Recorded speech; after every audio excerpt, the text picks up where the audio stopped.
night, good whatever, depending on the time of the day you're watching this. I am time traveling with our guests because Lauren is 6 hours past me, so we're actually traveling in time. So this is not about comics, about that time traveling and theoretical physics. No, I'm kidding. Sorry about the problems we had. There was some problem with the link. Lauren got a black screen. It was the other computer. Now she's in another new computer, and this one is working. So we're fine. So say hello. We know. Okay, the numbers are growing in the screen, so people is connecting. So that's a good thing. Anyway, thank you everybody for being here. Thank you for your patience. Thank you, Lauren, for your patience too, and not sending me to hell. I mean, Disney likes to give us laptops that don't let us do anything, including our jobs sometimes. So thanks for your patience while I switch to a personal laptop. Yeah, well, let's not say anything about being a PC or being Apple. We won't. We won't. We were good people. Anyway, how are you, Lauren? How's things? How's situation improving in your neck of the woods, or like in mine, things are going bad? I mean, for the couple times I've been out in the last couple weeks, much the same, I would say. I do have more friends getting vaccines, which is exciting. So for those of you who don't know, I'm based out of Brooklyn. So it was scary here a couple months ago, but it seems to have seems to be fine. The hospital across the street has less ambulances coming at all hours of the night. So I'm taking that as a good sign. Good. So you are not in the situation where they have in London with not having enough space even for in the hospital. So they have people in the ambulances on the street. So being optimistic, you are in a good situation right now. Trying to be. Yeah. I mean, all my family's out in California, and the stuff out of California is terrifying. The amount of times I have to tell my mother to stay home. Ouch. Do you miss being in warm weather in December? Yes, a lot. My family sends me a lot of pictures of their pool and just the temperature, which isn't very nice, but I get snow. It's nice. Snow's nice. I get to eat a lot of soup and not overheat. And throw snowballs, which they can. Yes. We haven't had that much snow, though, this year. It's been once, maybe twice. So it's been a pretty warm one. You sent it, but just so you know, you sent it here. Yeah, did you have to take yourself out the other day? We have the blizzard of the century. Not in my south of Spain. We didn't have any snow at all. Sorry for my kid, because my kid, 6-year-old, of course he wanted snow, because we never get it here. But center Spain, Madrid, and all that, we have the biggest snow blizzard in a century. So just so you know, you guys sent it all here. You're welcome. Well, depending on the people you ask, maybe you won't be thankful for it. Anyway, imagine I am your doctor. My name is Victor Frankenstein. This is my syringe. There's no vaccine. There's no pandemic anymore. We're cured. Everything is fine. You can leave the home and you can do whatever you want. What's the first thing that you've been dying to do for months that you could do? And now you can't say going back to California. Oh man, I was like, okay, you can say it. You can say it. Go for it. Just to be on a plane without a mask, not stressed about things, that would be pretty nice, and not have to have this horrible guilt of can I come home and visit my family without killing them? That would be pretty nice. I will say that. But also I think I would just go out to an inside bar and toast to everyone's good health and be among my fellow people. Also concerts. I would probably go to a concert very quickly. Yeah. And be around fellow humans in a concert, enjoying the music and the human sweat without being worried about, I'm gonna die. I know. I think the last big concert I went to was probably last New Year's. So it's crazy that it's been almost a year, and it just makes me so sad. But it'll end. Let's just be hopeful. Sometime this year, maybe by the beginning of next year, depending on how slow or fast they are. delivering the vaccines. So, but it'll end because so far we know the vaccines are working. So Yes. it's a matter of time. So let's be patient.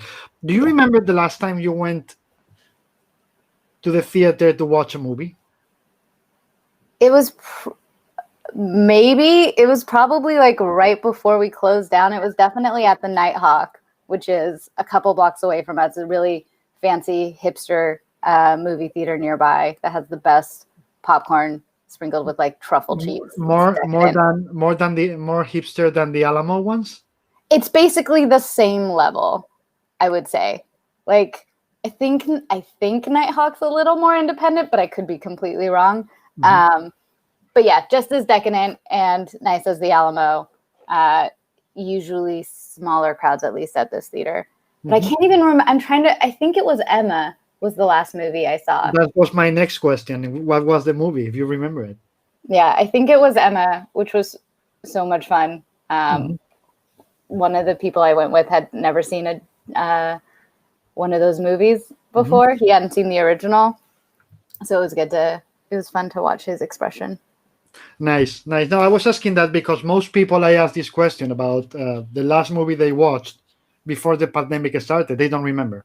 It's like, we went past a wormhole and we're on the other side, and everything that happened before the pandemic started, we don't remember.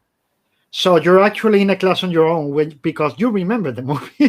Because I don't go to that many anyways. I cheat. I watch a lot of movies at home. I'm very lazy. Okay.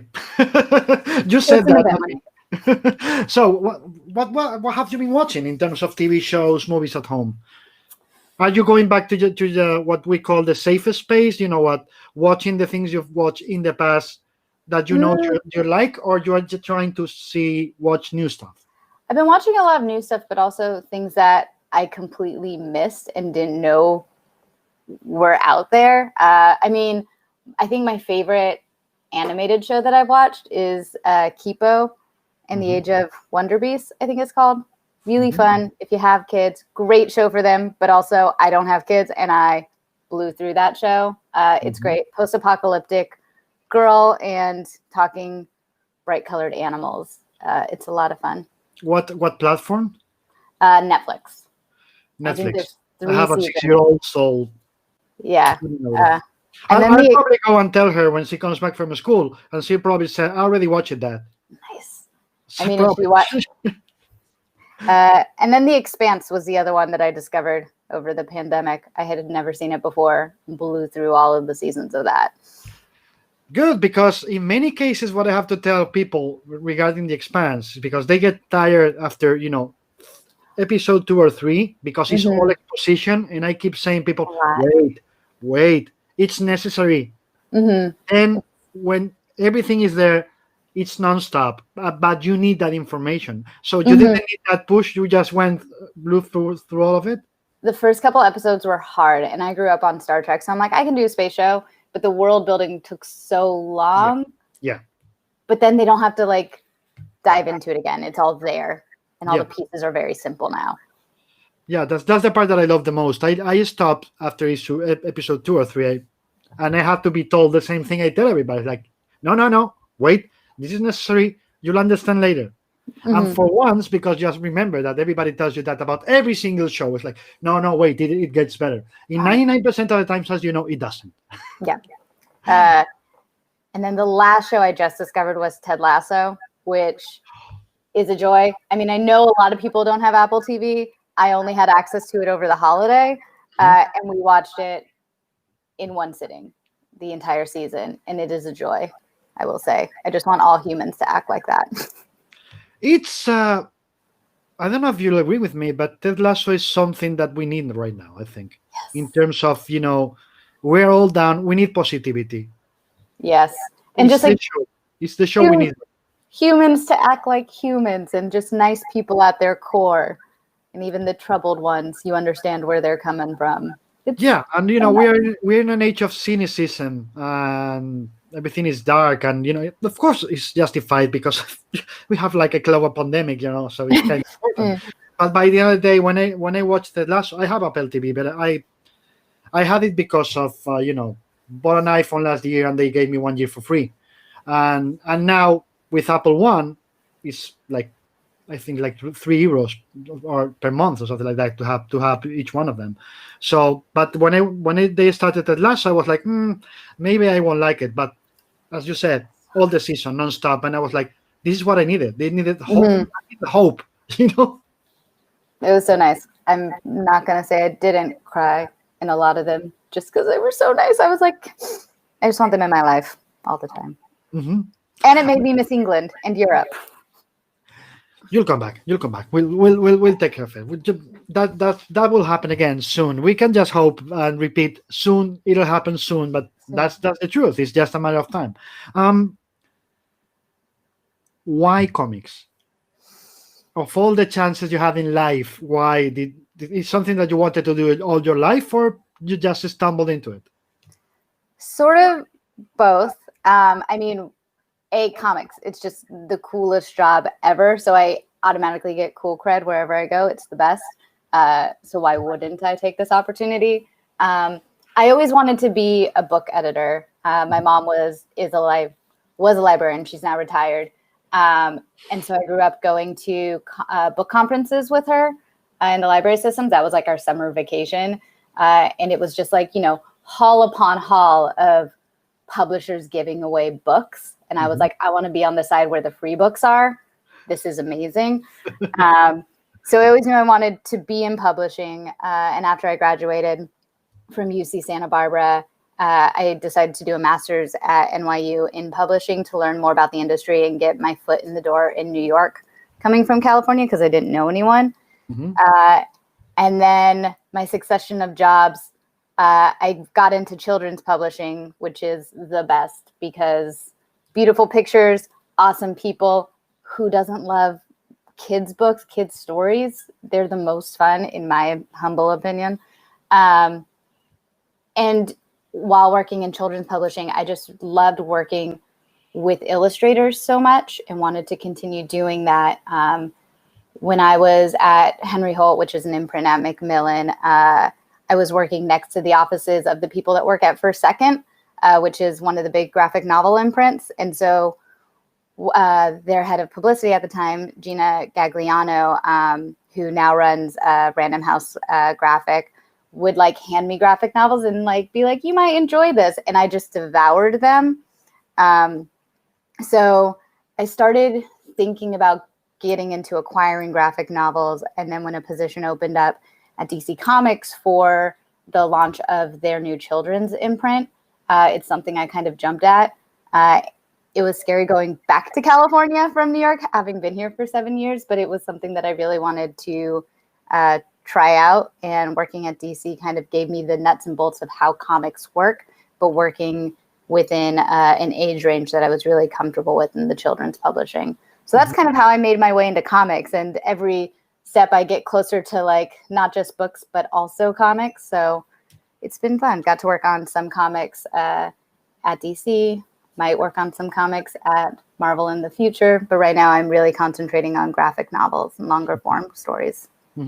It's fun in a way because you moved back to California when DC moved to California, right? More or less about the same time. Actually, a lot after. I was at DC for 2 years, so I think they'd already been out there for 3 or 4 years. No, so, they haven't been there that long. I think it's been 5 years. Okay, so yeah, they'd been there about probably 2 or 3 years when I got out there. But it was nice because I was surrounded by New Yorkers, even though I was in LA. Absolutely. I mean, like Marie Javins, who is now the editor-in-chief there, like she's the most New Yorker I know. And I don't think she still has a car. She just walks everywhere, like the good little New Yorker that we all are. So it's still, even though it was like LA, it still felt like I had a piece of New York with me, and that helped a lot. And what is it to play with those characters? I mean, with the DC ones and now the Marvel ones. I mean, it's so much fun. I mean, comics as a form is just so impressive, and it's not something that I necessarily appreciated before I started at DC and then Marvel, and how many different people touch a character and change a character, but at the same time make sure that they care for that character and keeping it alive and going for 60 or 100 years. It's just the collaboration of it all is so impressive. And it's become definitely my favorite part of all of it. What is for you, what makes a good pitch and what doesn't? What is the things that you see first and say, yes, this is a good start, or the way to go, and other things where you are like, oh my God, not again? I think it's a little different for me than with other editors at Marvel because I'm working so much in the younger space, and also the longer format. A lot of what I look for is they're really writing to their reader. So in a lot of cases, it would be about an 8 to 12-year-old if we're going for a middle grade range.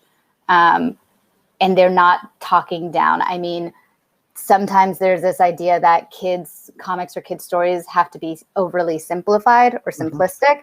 And that's really not the case, given kids are kind of the harshest critics. They will let you know how they feel and they will be vocal about it. Oh, yeah. So no really, filter. so really making sure that the pitch would speak well to the end reader, is full of action adventure, because we are comics and we have superheroes and we have no budget and we want to see that action and that adventure on the page. And then a new spin on the character that still really holds true to their DNA, the basic DNA of the character. Like, we could do some really fun things. We can push the envelope with our characters. I want to see fresh takes, but at the same time, it should always feel like that character's voice. Yeah. How important is for you the old adage of never talk down to your reader? It's so important. I mean, even in picture books where you're in board books, like, you don't talk down. A lot of times you do want your story to have, like, you know, some kind of a learning message that kids can take away from it. But at the same time, you don't want to hit them over the head with it the same way any nonfiction or, you know, literary piece, you take something away from it. But if you feel like it's been bashed into your skull, you're not going to appreciate it the same way. So there's always a balance there to be had. Why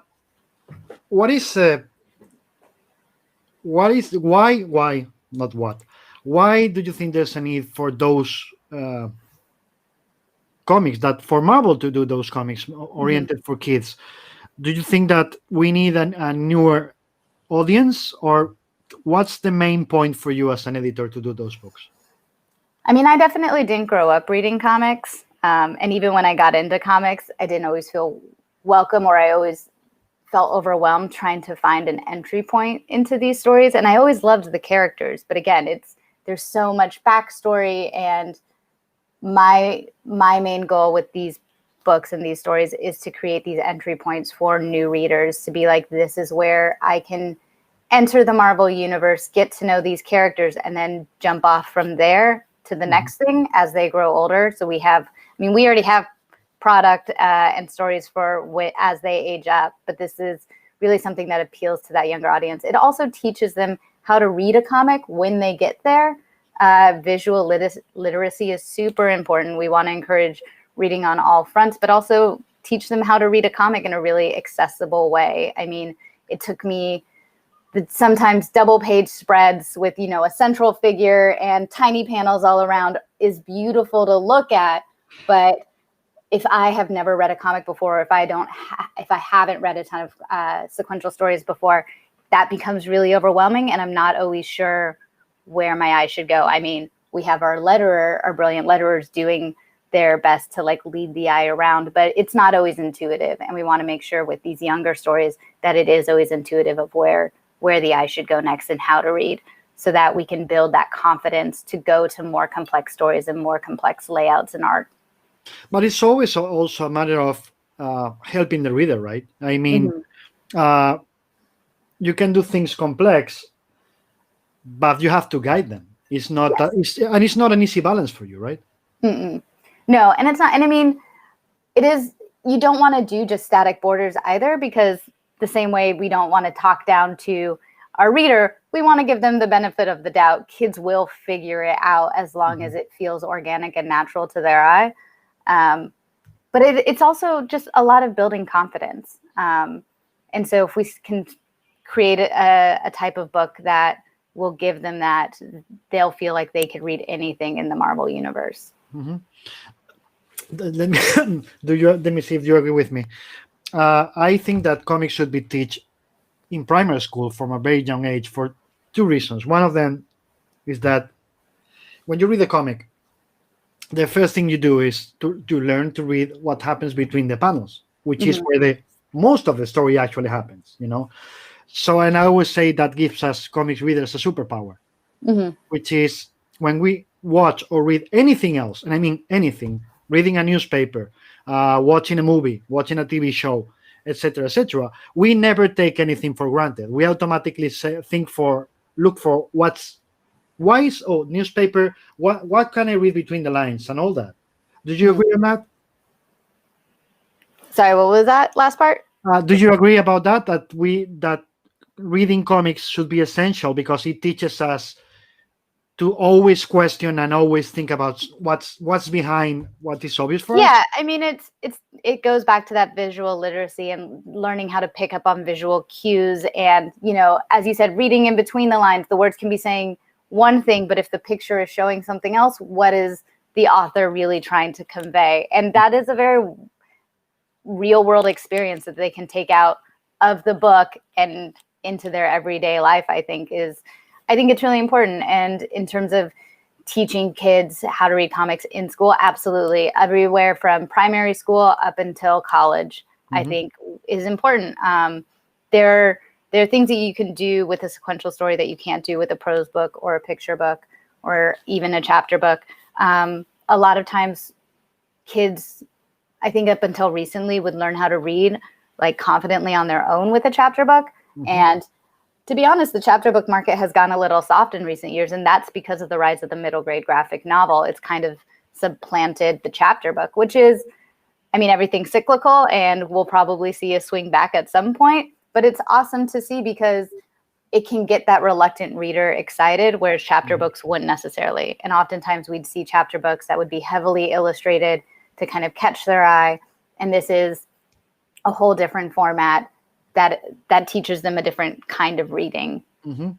And do you think, continuing with that, do you think that for younger readers, the young adult or whatever you want to call them, it's the graphic novel finite, beginning, middle, and end story is a better format, or you think that a monthly sequential, like you guys at Marvel do with, older oriented books. I'm sorry, CB, don't kill me. I didn't mean to say that. But the older oriented books, it's something that will come later for them. You start them with the graphic novels and then you move them into the continuous sequential ones. How do you think it will work? I mean, right now it's really graphic novels are the easiest way to get books into kids' hands, and that's really just because the kids are in the bookstores. Comic stores. It's hard right now. We're gonna get there. I really firmly believe that there's opportunity for both the periodicals, the monthlies for kids, for all readers, as well as graphic novels. I mean, the business behind it is really fascinating. You look at something like webtoons, where young readers are already going to a place for a weekly update on a story. They clearly still want those kind of chapter breaks. So as long as the story's good, I don't think that the format matters as much as long as we can get it into a place that gets into their hands. And I think that is the age-old trick. Graphic novels might be easier for a parent buy-in, especially a parent who isn't familiar with comics in the same way. And it also helps to get us in through the libraries that a lot of kids go to as well. So we don't want to ever undersell the importance of those libraries. Absolutely. But with periodicals, I mean, it's not necessarily a different kind of story, but it's a different pace, and that can still be very exciting. Yeah, and it's also how the market has shifted, right? Because you had before, parents would go to the kiosk or newsstand, get the paper, and of course there was a comic there. Oh, this is $1, $2. I will get it for the kid at the same time. But now you don't have that space for the parents either. So how do you get periodicals for kids? Yeah, I mean it's a challenge, and even when you go to, I mean, it's easier when you're looking at periodical.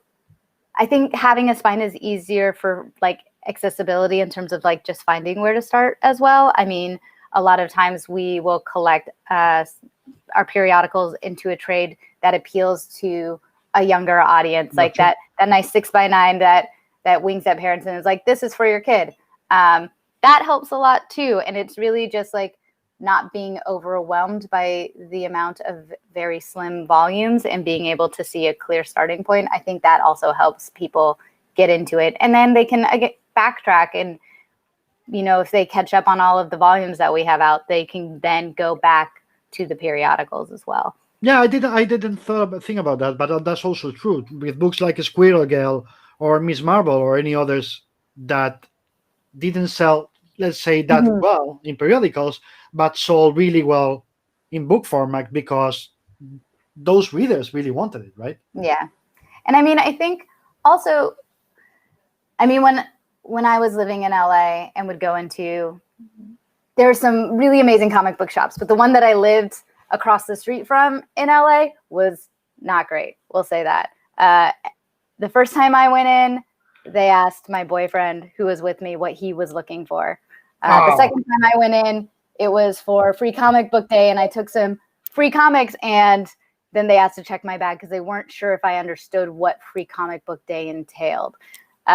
So it's kind of like if I could get them to hand sell books and to like look at everyone as a customer, I think that would also help get more comics into kids' hands too.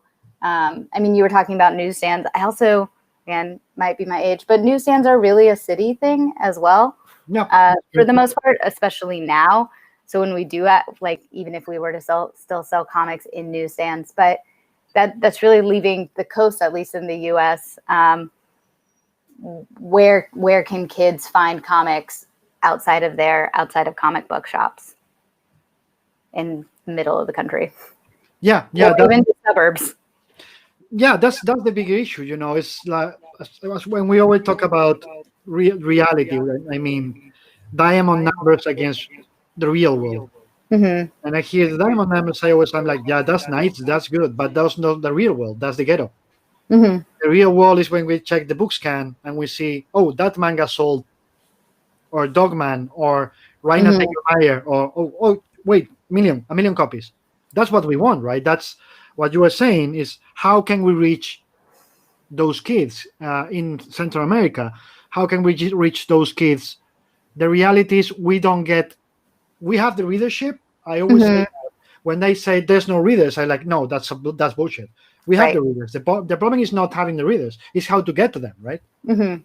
Yeah, I mean, that's always the question. And I mean, I think, as I said, is that your daughter peeking? That was my 6-year-old, just got out of school picking, and she closed the door. I thought she was going to get in and do this, but I'm sorry about that. Go, please. What's your daughter's favorite comic or graphic novel right now? Right now, I could say a French one that is Anna, which is amazing. It's a mix of a tale and a comic. I love it. And then, believe it or not, Tiny Titans. Nice. I've worked with Art and Franco before. They're awesome. It's funny. What my friends from college have twin boys, and they were 4 at the time. And I always like to have, sorry, I'm echoing a little. Can you hear me all right? Yeah, no problem. Perfectly.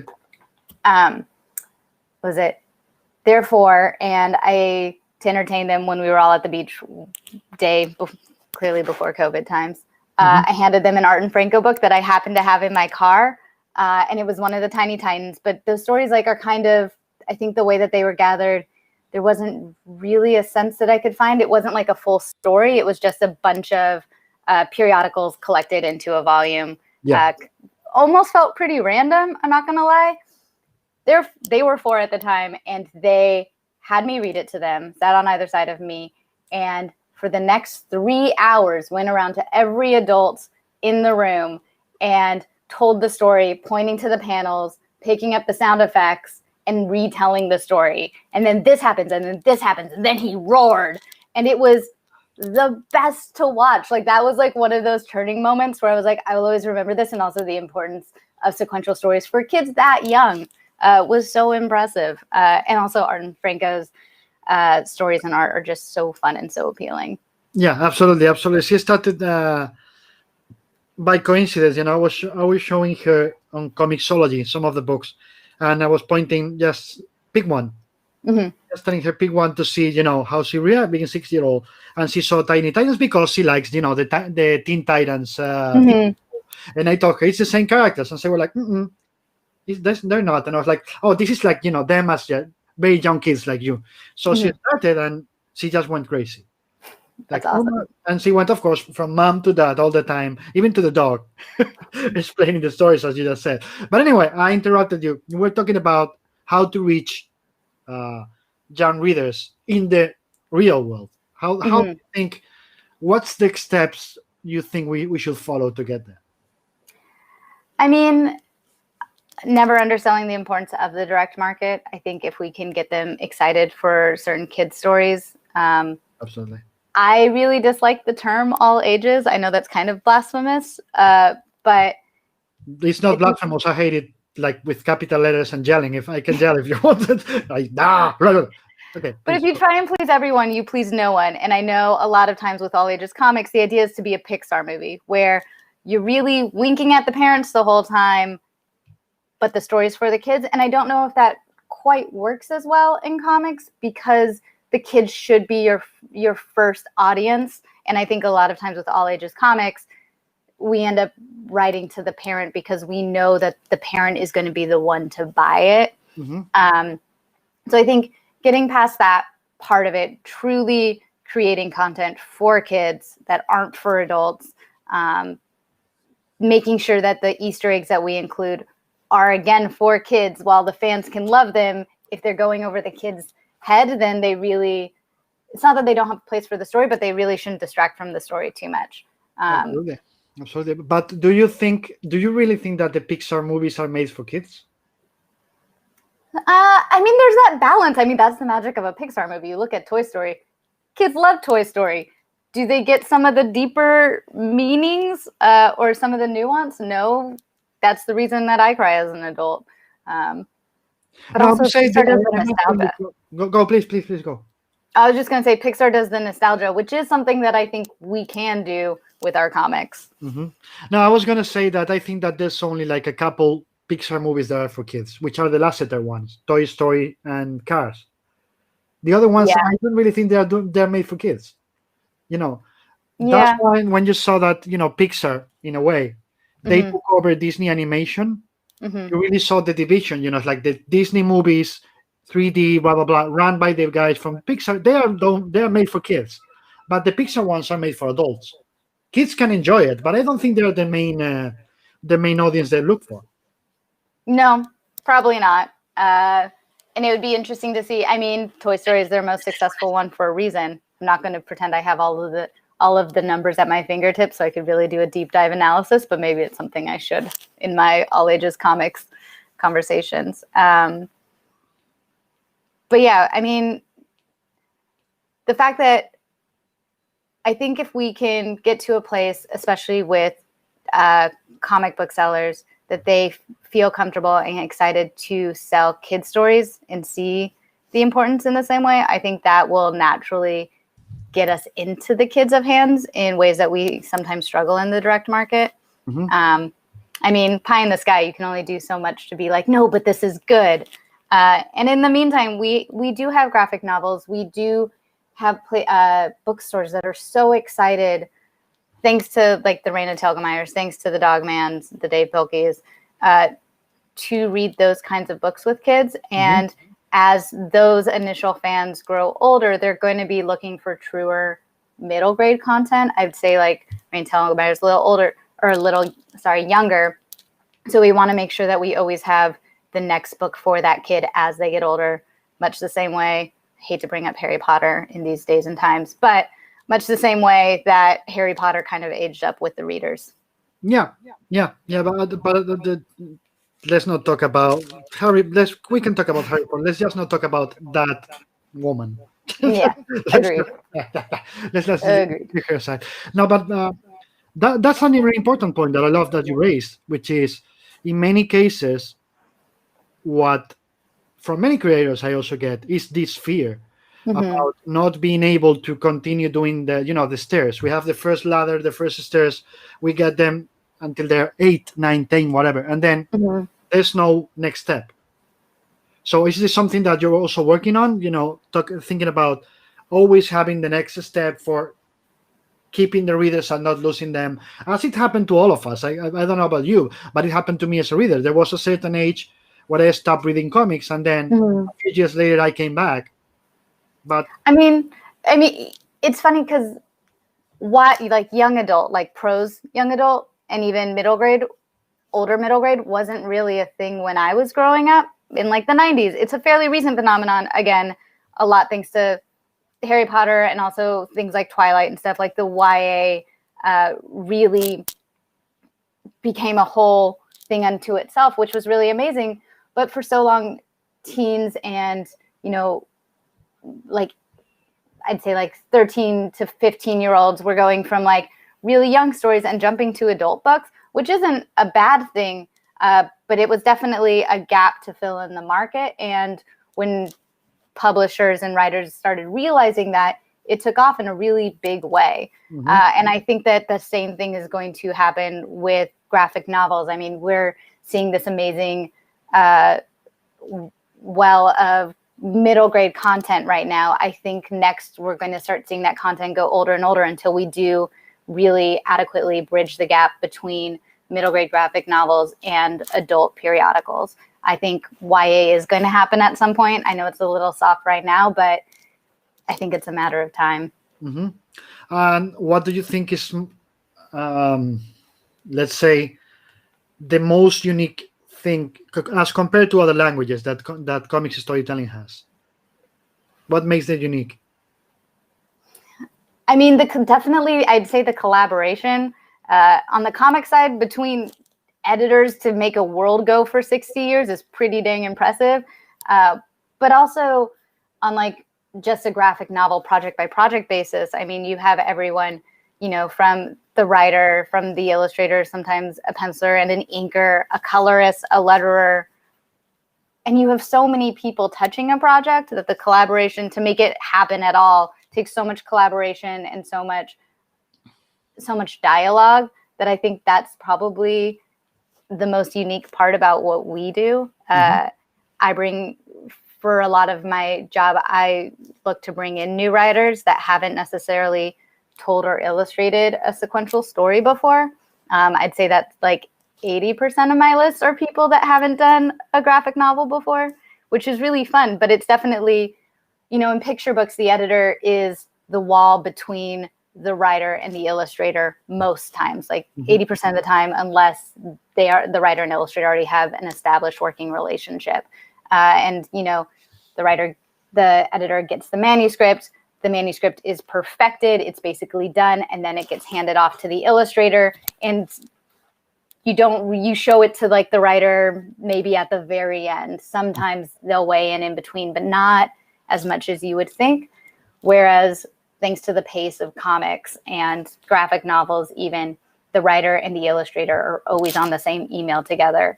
And they can really just collaborate and build off of each other. It's so much fun watching an illustrator seed something into the art because it made sense to them, and then the writer pulls that into the narrative. I think is one of my favorite things to watch. It's also about, as you said, in comics there's no limits in terms of the collaboration, right? I mean, every single part of the creative team, and as I always say, I include the editor first as a creative. This is not a manufacturing job. You guys, I always repeat it, and I can repeat it. It's not because Lauren is here. If you ask any editor friend, they'll tell you, I always say the same thing. Being an editor is a creative job because you're a big part of the process. You are all the time have to be giving feedback about the ideas, about beginning, middle, and end, about if it's something that does click or doesn't click. So it's gotta be a part of it, right? Also, being in the middle, how exhilarating it is for you to be getting feedback from all parts of the creative team. The writer says something, the artist gives her or his ideas back, and you're in the middle, and you have to be all the time coordinating that. How exhilarating is to be a part of that? I mean, sometimes it feels like there's no stopping for a breath, but at the same time, then you finish and you're like, I have a whole book. How did we do that so quickly? And I mean, it always floors me that it feels like a marathon and a sprint all at once. Like publishing always feels like a marathon, but like comics, you get both at the same time, and you always feel really winded. But then like you finish and you're like, I did it. We're done. Next thing.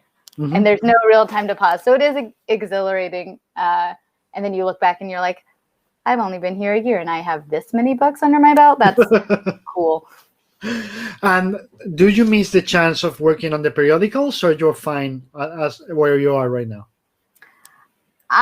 If you can't answer the question, don't answer the question. I can't answer the question, but I will say like my favorite part, because I wear so many hats in Marvel, and it's my favorite thing about it, but I'm also halfway on the licensing side as well. So I get to work on every format. So basically everything that Marvel does with a different publisher for a younger audience gets to come through my office. So if it's like the Unstoppable Wasp novel that we did with Disney by the amazing Sam Maggs, who is a comics writer as well and a game writer, because that woman does everything. I get to read prose novels. I get to work on picture books. I get to work on board books, all with Marvel characters in thinking of different ways to tell stories with our characters. And so at any given time, I'm working on like 5 different formats. So it's a lot of fun. And I mean, with the periodicals, hopefully someday soon. But at the same time, like the graphic novels are pretty dang fun. Okay. You're talking about all the different formats. What is the limit in terms of, somebody's working with one of your characters, with one of Marvel's characters in a different format, whatever. What is the limit to what they can do and they can't, if there's a limit? They're usually, we like to put up guardrails, especially if we're not publishing. Like the graphic novels, I think we get to do different things because we're publishing it in partnership with Scholastic, but it's still coming from Marvel.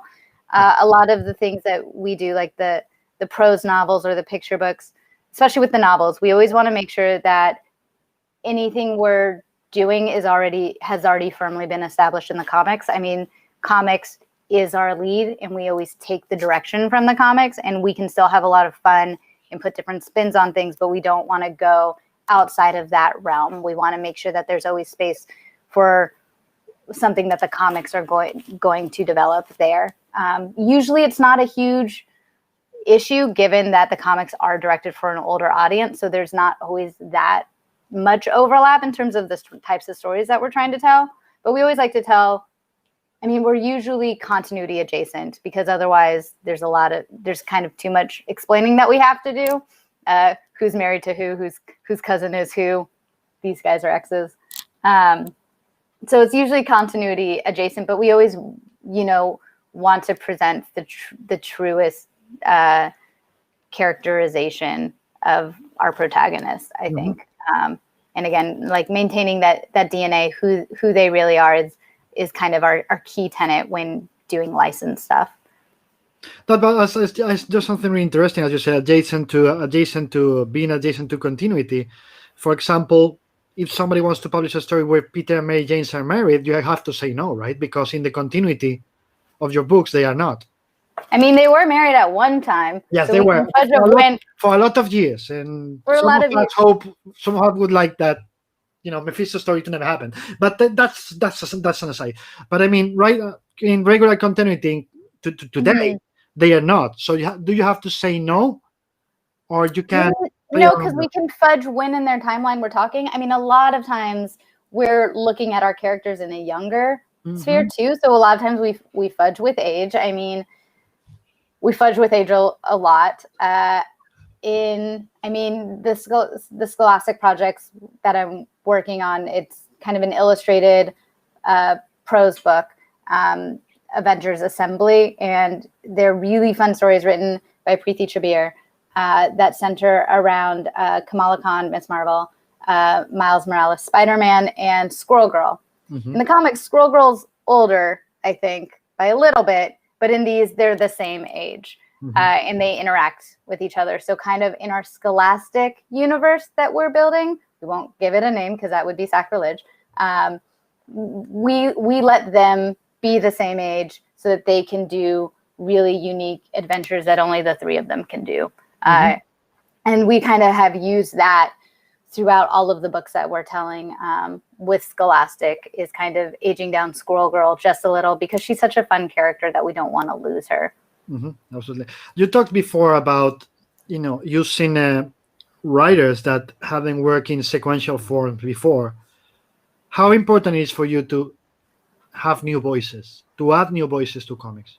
I mean, I think it's the biggest thing that I do with my job. And it's also the most fun because I get to go out there and really bring people into the fold kind of the same way I was, having known nothing. And I always start when I introduce them to comics being like, hey, 3 years ago, I didn't know any of this stuff either. Don't worry, it's not that scary. We have a deck that we take all new writers and some new illustrators through of just like, this is a speech balloon. It's not called a bubble. This is something that I mess up all the time still, kind of thing. That we teach them kind of how to put together a sequential story and what all the moving pieces are and who all the different creatives are, how our letterer is an artist unto themselves that works magic at the very end of the project. Even though they come at the end, let's think about these things for your letterer. And, teaching how not to do too many actions or more than one action really in a panel. The importance of page turns, how pacing works differently in a sequential story as opposed to a prose book, and really getting them to think that way. It's funny, I've worked with prose writers on their first graphic novel. I've also worked with picture book writers on their first graphic novel. And picture book writers, they already know how to write for an illustrator in a lot of ways, and it's awesome. But then it's also like, teasing out a longer thread of the story and working on different parts of dialogue, whereas prose writers, I always look for writers that are amazing at dialogue because that's really the piece of their writing that's absolutely not the most important. They have to do the whole story arc and the character arcs and all the world building, but it's the piece that is going to be seen on the page in terms of like what they've written. So I always look for writers with really snappy, punchy dialogue who can write great action and adventure scenes. And then it's always a lot of like paring down words. And that's just part of the editing process. And how difficult it is for you to get them to think, writers that are not used to, work with images or sequential storytelling, how difficult it is for you to teach them to think with both sides of the brain? I mean, you're not only writing a novel, you're writing that something will have images added to it. So you have to think with both sides of your brain. How difficult is for you to do that training, or how are you going to call it? They always surprise me, I will say. Like, I could never do it. I was definitely put on this earth to appreciate other people's art. I can't draw to save my life. I definitely would not be able to sit down and write anything. So I always appreciate when people can and do an amazing job. But, the first 20 pages are usually the hardest. And then they get notes back. They see, where they've added too many moments or too many actions and, where there's too many panels on a page or, thinking about breaking up a panel in a different way or a scene in a different way. And then they usually pick it up really fast. They're usually very good at seeding it in. And a lot of times they very quickly realize that the script is a conversation with their illustrator. And I'm always really pleased to see that dialogue in the script being like, I'm thinking this, but go for it if you're seeing it a different way, kind of thing, or I believe in you. So seeing that start to enter into the script, usually after page 20 is when I feel like the writer gets it. They're thinking with both sides of their brain. And then it just gets easier for there. But it's really just hand holding in the first 20 pages. Absolutely. And how? Let me rephrase. What is the most amazing reaction you've had from a writer who have never done comics when, upon seeing pages, their work realized into art form, into pages, into comic pages for the first time? I mean, I'm never in the room with them, so I can never see that first reaction. I just get the email where they get really excited and there's a lot of exclamation points. But I wish that I could be in there, because when I get to open up new art, especially as first pages start coming in, it's the best day ever. And I just get excited. And I definitely stop working and will just have a page or so on my screen just to like look at, to like get a little dopamine hit of like, oh, that's pretty. Good job, artist. So I can only imagine how they feel, because for me as an editor, when I'm working from the inception of an idea to see the art come in is so rewarding, and to see, an artist that you worked really hard to cast deliver beyond your expectations, which always happens. They're always better than samples that have nothing to do with the character. It's always great. Yeah, and in the writer's case, what I meant is that, have they ever been surprised? I mean, it's something that you see, oh, they didn't expect this. It happened. Has it happened to you? Reading the emails like, oh, they didn't expect they would love it that much, or I didn't expect that reaction, or it's just, yeah, love it, things like that. It's usually just like, appreciating what an artist brings to the table, how they can take something out of their brain or completely change something that they put on the paper and make it so much better. I love it when they comment on that and being like, this isn't how I was thinking about it, and somehow you made it 100 million times better. Thank you. You haven't worked with too many writers that are super precious about the artist changing things, mostly because they are new to sequential stories. So they get really excited when like what is in their brain is suddenly on paper. So yeah, I mean, yeah, it is also really exciting when they get their first like printed book and they have their first graphic novel. And that's just like, it's so much better when it's in your hands as opposed to a PDF on the screen. Also, I think that's a whole nother pouring through it. Absolutely. How many phone calls have you received upon them getting the first printed and just like going crazy? A few. Also, I mean, the artists too. I get them from the artists too, and it's always really exciting when they're like, "Oh, they look great," and you keep your fingers like being like, "Please don't tell me that the colors look bad. I really hope that they printed all right."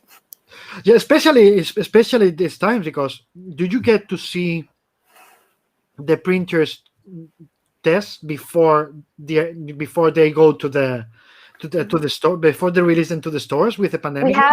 We have our galley. So when we get our galley, most of it's in full color and pretty finalized. So a lot of times we're using that as our proof.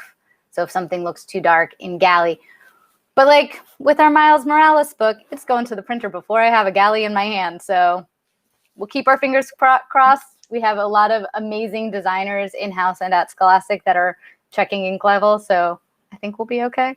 Okay. I'm trying to cross even my feet's fingers. I know. No. That's why I was asking, because this is something that I try to explain to people, how difficult your work is being the pandemic, because you guys are not in the office. So many times, even the smallest things that I need for the artist or something like that for the artists I work with, the answer is, we are not in the office. I'm going to try to get it, but it's not as easy as it looks, right? Yeah, I mean, just when I'm looking at colors between, my desktop screen, my laptop screen, which is definitely not calibrated, I usually tend to pull things up on my phone if I'm double checking, especially a cover, being like, how will it look on Amazon, kind of thing, as a thumbnail.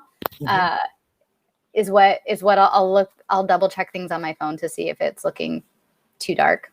Yeah.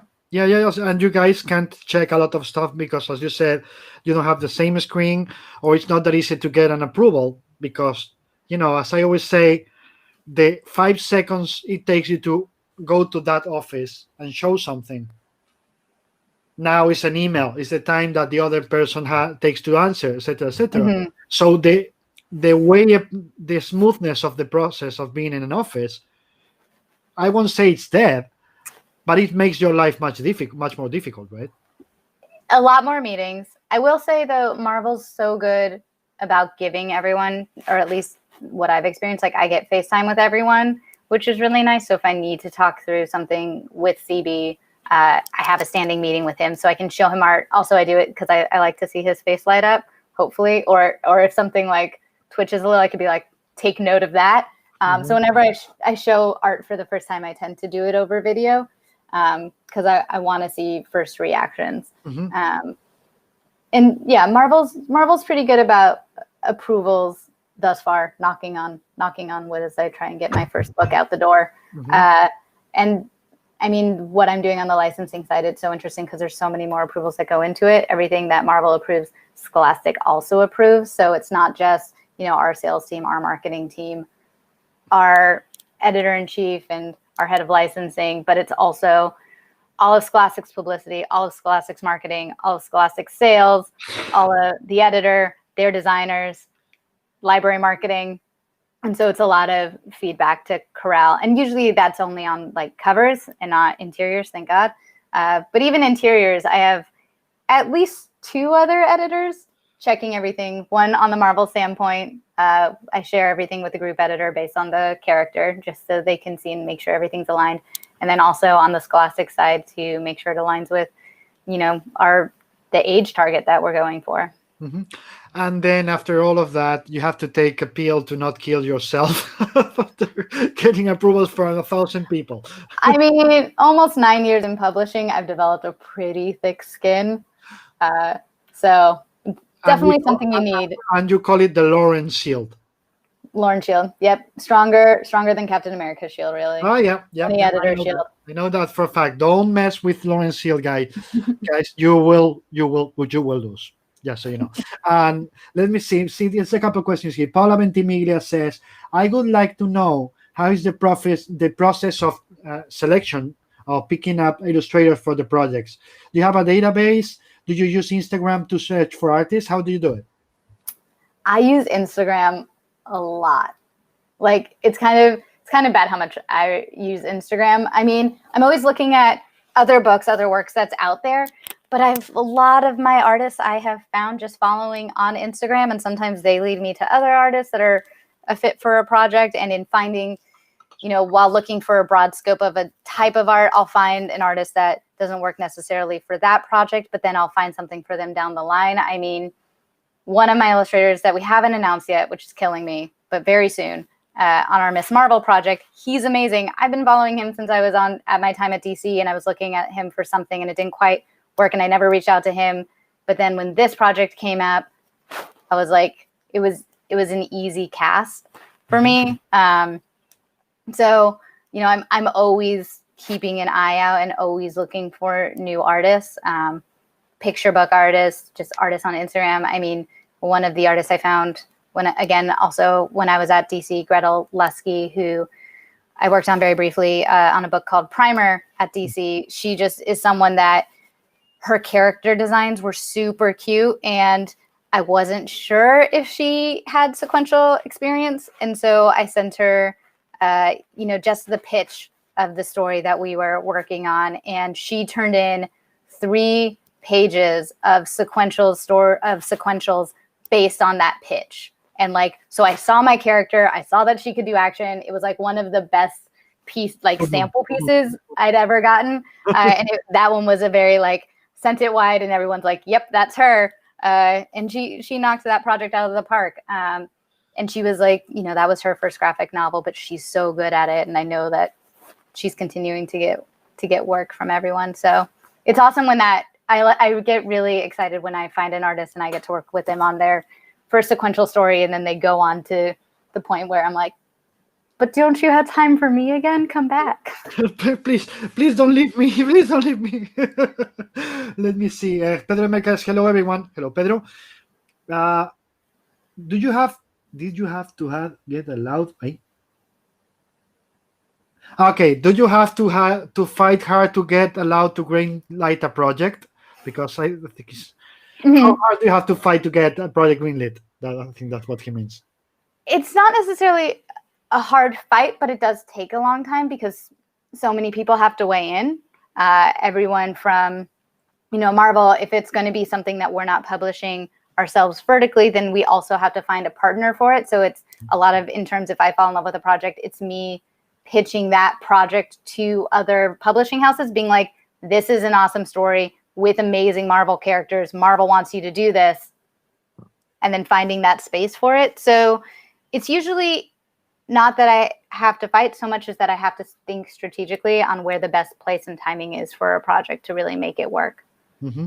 And also to make sure that it feels, super, super fresh, and it has a hook for either something that we wouldn't do in regular comics, or something that it makes sense for a partner to do in a really unique way.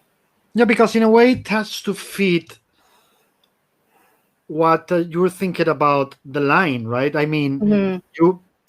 if you are not, well, that's the question I always ask is, if you don't believe in it, why are you gonna sell it, right? Mm-hmm. Is it I mean, somebody? and also, is there somebody telling you anything? Because oh no, sorry. Not only that, but I, as an editor, I have to sit with it for over a year and look at it every week for a year. So, it's very important to love your projects, and you're not going to love everyone. Everyone isn't going to be the perfect end all be all of projects, but you have to love it. It's going to be one of your babies. Yeah, absolutely. So you have to believe in it, or why do it, right? Cale Robinson says, were there any comics you read after which you found yourself looking at the medium through a new lens? So I see somebody was bringing you water. No, I'm kidding. Oh man, I wish I had that on delivery service. Yeah. Wait, this one. Take it. There's always books that are making me see comics and graphic novels and sequential stories in a new lens. I mean, recently I've been trying to read more on webtoons just to familiarize myself with so many of the cool stories that are out there. I know I'm like 3 years behind, but I just started reading Lore Olympus, and what that creator does with like the scroll function is making me think about page turns in a really different way.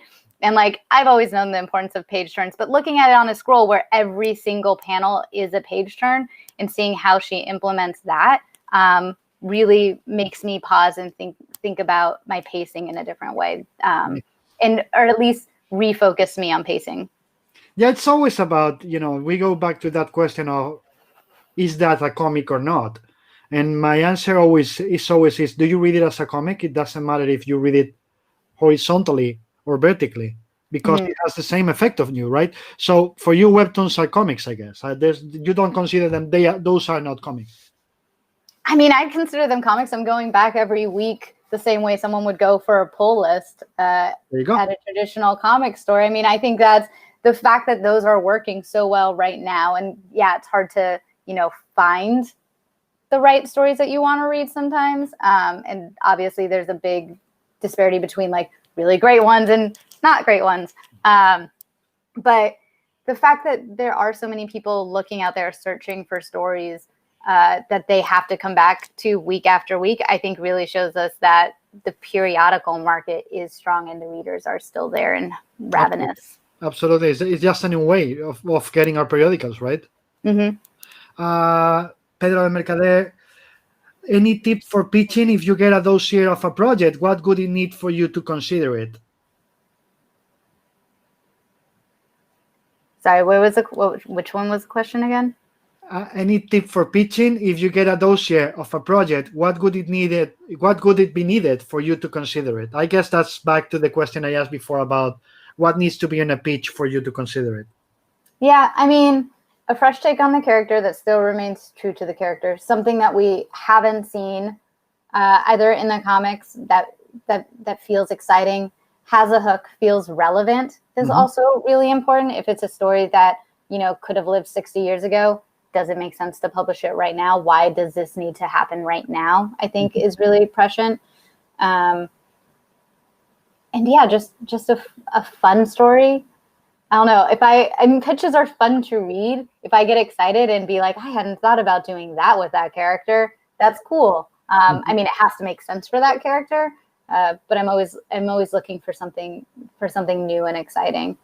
It has to surprise you too, right? I mean, Yeah. in a way, I always say if it surprises you and makes you smile, that's a big step in terms of getting the pitch approved, right? Mm-hmm. Yeah, huge step. And also, I mean, licensing hat, we also look at, across our slate, making sure that we have stories for every character. I mean, sometimes your pitch might be amazing, but unfortunately, we already have 3 books with Miles Morales right now. So this might not be the time for that because we never want to cannibalize ourselves on the shelf. Yeah, you don't send me the 15th pitch for Black Widow when we have the movie about to be released, because probably we have another 14 books that are going to be released at that time, right? Or if you see a novel of like, Black Widow, you're like, I have another Black Widow YA novel idea, and you're like, that's great. We have that here. Has enough time, like that kind of, then do we have to look at a different format if it is a story that we really want to tell? Because if we've already published something like that, and especially not in periodicals, we expect it to backlist for a long time. So keeping that in mind too. Absolutely. How are we on time? Do you have to leave already? I think we have like 5 minutes. Okay, so let's see.